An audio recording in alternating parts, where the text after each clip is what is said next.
haturudii mechi. Sisi mashabiki ni akina nani tuseme tunahitaji mechi? Sisi tunachotaka moja, waweke pointi zetu 3 mezani.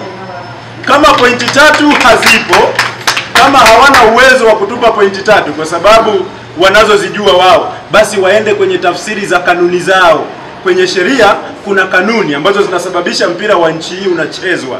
Zile kanuni waende wazitembelee, wajue asiyeleta mechi uwanjani anafanywa nini, aliyemtishia mwenzake kumuua anafanywa nini, aliyetoboa sijui labda gari la Simba sijui labda lilipasuliwa kioo Mohamed Hussein akaumia au akaumia Kapombe, tujue aliyemuumiza Kapombe anapata adhabu gani kupitia kanuni.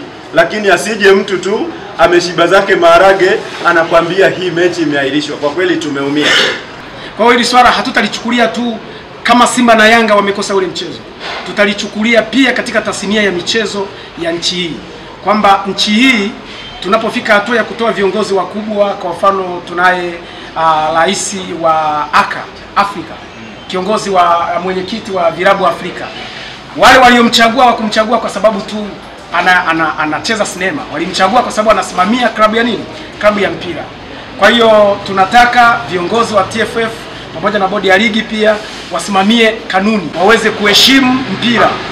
Unajua usipoheshimu mpira, tafasiri yake unavuruga mpira na unavuruga dhamira ya nchi katika mpira.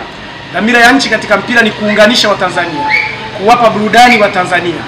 Sasa unapotoka ukaja wewe kwenye media alafu ukaahirisha mchezo kwa maamuzi na matakwa yako bila kuangalia sababu za msingi zinazoahirisha. Kubaliana moja kwa moja na viongozi wetu kwa barua walioiandika kwamba hatuna imani na bodi ya ligi.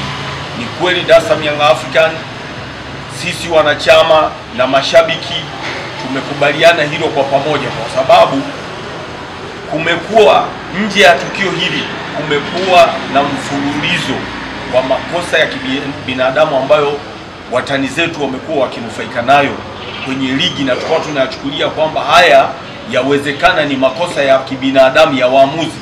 Lakini kwa hiki kilichotokea kinaonyesha kabisa hata waamuzi yawezekana wanapata maagizo kutoka sehemu fulani, ndio maana tumefika huku.